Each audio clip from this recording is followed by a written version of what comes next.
اون روز رفته بودیم در داخل مسجد، یکی از قوما تسبیح کشید، تسبیح گردون بود برای ما را یک تسبیح پیشنهاد کرد. نزدیکتر بیایم مصادم شاید درست نگیرم. یک تسبیح پیشنهاد کرد، تسبیح را بگید تسبیح بگردون و فلان و بسمدان. ما شاید در مورد همین اختراع تسبیح همین گپا معلومات نداشته.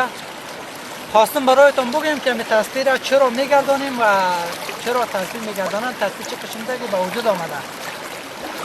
قصه از این قرار است که وقتی که حضرت محمد اسلام بنیانگذاری کرد در سرزمین عرب به دنیا آمد با یاراش، بعد مردم که به مسجد دعوت میکردن، عرباها یک عادت داشتن که چون سرزمین گرمی بود دستای خود در خایه های خودشان زیاد میزدن و میمالیدن، خایه هاشون رو میمالیدن. این مردم در داخل مسجد که میآیه هر کس دستش در خایه‌اش، هر کس دستش در خایه‌اش.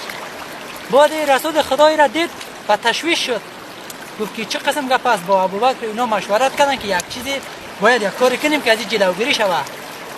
بعد یک قسم ماره های توغی را چوبی را در یک بندک تیر کردن، گرفته دادن هر کسی که خایه‌اش میمالید به دست میداد، میگفتی رایت مالیدن دیگه بگردان ولی در خایه دست نزن. و در همین جریان الله اکبر و سبحان الله و گپ سخن هم گفتن دیگه.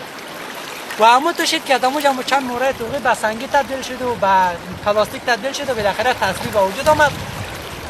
و گفتنی آخری که تسبیح گرداندن مطلب چی است، نتیجه اخلاقش بگم. برای ما و شما مربوط نمیشه و فرهنگ ما و شما مردم نیسته و ما نیازی نداریم، چون ما عربی بیابانگرد نیستیم و مردمای ما در حساب تاریخ ما که نگاه کنیم که کارا هم نمیکردن. از خود ما عرب است، برای ما عرب است، به عرب ها مربوط میشه.